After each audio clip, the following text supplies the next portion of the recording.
pain, Mm-hmm. making it into something honorable, maybe even spiritual. It's such a human thing to do, right? To try and make sense of visceral pain, find a bigger context, a higher purpose. It absolutely is. And that search for meaning flows so well into the next part, this crucial lesson about letting go, but strategically.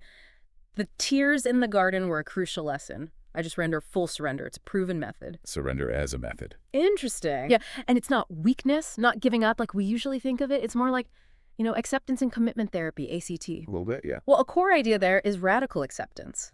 Accepting what you can't change instead of fighting it constantly. That acceptance can actually free you up to act in new ways. So surrender here feels like a powerful, deliberate choice, embracing vulnerability, knowing sometimes the strongest move is to stop resisting and just allow. Finding strength in yielding. It's smart, knowing when to let go to gain something else. Right, yielding to gain. And what's just captivating is how he then completely reframes the negative stuff, turns it into assets. The lyrics declare, every sacrifice becomes a future blessing used correctly, and the pain becomes a useful weapon. Oh. That's such a powerful shift from feeling like a victim to feeling empowered. It suggests hardship isn't just something to survive, it's something you can actively use. Yeah. Leverage. Exactly. If you have the right perspective, the right application, it transforms, becomes a tool for your future. It's like alchemy, turning suffering into gold. It really is pure alchemy. And that speaks to the power of cognitive reframing, where you consciously choose to change how you see a situation. You shift from viewing it as just a threat to maybe seeing it as a challenge or even an opportunity. R.Kitect isn't pretending the pain or sacrifice didn't happen. He's taking control of the story around it and its usefulness. That useful weapon isn't about hurting others, I think. It's about having this sharpened tool honed by experience ready for whatever comes next. It's proof of the strength built in the fire. Yeah, strength forged in fire. Okay, so as we get towards the climax of this whole journey in the lyrics, there's this incredibly powerful moment of defiance, self-belief. And that biblical allusion is so striking. Lord, separate the wheat from the chaff. I'm hearing Pharaoh start to laugh while I'm beating the staff. Vivid. It's so cinematic, isn't it? You picture him facing down these huge oppressive forces, maybe critics, maybe doubts, maybe bigger systems, with this new strength, this sense of divine backing. Like Moses facing Pharaoh. Right. It's just a bold stand against overwhelming odds. It embodies that idea that real strength often shows up when you're standing against the tide. And that narrative then pivots into this really profound rethinking of what a miracle even is. He reflects, you said I do miracles, you would clear the path. Maybe the miracle is me just not clinging to the past? Okay, that hits hard. The miracle's internal. Exactly. It suggests a radical internal shift. Maybe true miracles aren't always external events, big flashy things. Maybe the real breakthrough, the miracle, is inside us. It's letting go of the past, the burdens, the old stories, the regrets, the fears that hold us back. It's such a powerful statement of self-empowerment. We clear our own path by choosing to let go, choosing the present moment over history's chains. It lines up so well with things like mindfulness, where the miracle is the present, free from the past. And he keeps exploring obstacles, mixing the internal and external in this really compelling way. Intrusive thoughts trying to block the path with the wrath of broken women wearing monster masks. Oof. Yeah, it's raw, right? Yep. Almost haunting. Yeah.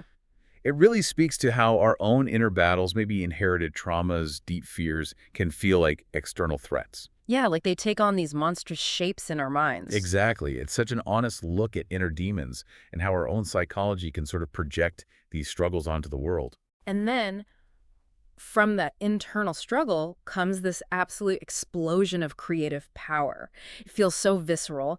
This pen is mighty through a shockwave. This might burn Salt Bay. Watch me saute and ignite earth. Ignite earth. I know. It's audacious, isn't it? It's this bold statement about the sheer impact, the transformative energy of his words. The language is electric shockwave, ignite earth. It suggests his truth isn't just meant to be heard, it's meant to be felt. To be a catalyst, like a chef using fire to transform ingredients. He's saying his words are an elemental force, capable of changing things. Wow, okay. And then the whole journey kind of circles back, ending with this striking vulnerability. It brings us right back to the human core of it all. Another failed attempt to try and fit my baggage in this overhead, a little conscious rap. I'm about to spin the block and show you all where the trauma's at. It's like an open invitation, isn't it? To face your own past, your own trauma, without any pretense, acknowledging that healing, self-discovery, It's ongoing, it's messy. It's admitting some burdens are just too big to neatly store away. Hmm. And maybe real courage is about bringing them out, showing where the trauma's at. Beautifully put. It's that acceptance again, in a way. So, wrapping this up, what does this whole journey through Architect's The Deep End really teach us? I mean, for me, it feels like an incredible testament to the human spirit. It's a path through commitment, conflict, suffering that transforms, and ultimately, the power of just expressing yourself. Yeah. It's a powerful reminder, isn't it, that our deepest struggles, those times we feel totally set adrift, they can actually become our greatest strengths, our best sources of insight. Diving in, even when it's terrifying, that seems to be where the real growth happens. Absolutely. These lyrics just illustrate so beautifully that embracing those deep end moments, the fear, the sacrifice, that's often where we forge our real psychological armor, where we find that post-traumatic growth we talked about. It's where we uncover profound blessings. It's about finding meaning, finding agency right in the middle of the storm, understanding that sometimes vulnerability, those tears in the garden, or that strategic surrender, that's exactly what helps you create that useful weapon for later on. So, for you listening, this deep dive into Architect's world maybe reminds us that when we feel most adrift, that's exactly when our deep devotion to ourselves, to our purpose, can really anchor us. So what baggage maybe are you ready to bravely unpack from your own overhead? To really confront knowing that facing its raw truth might just unlock your next source of power. Hmm. And that leaves us with a really important question, doesn't it, for all of us? If the ultimate miracle, as our architect suggests, is just not clinging to the past, well, what new possibilities, what breakthroughs, what unexpected blessings might be waiting for you if you fully embrace the challenges you're facing right now, not as burdens, but maybe, just maybe, as those useful weapons for your future growth and transformation. Just consider what new paths might open up when you consciously choose to release the grip of what was.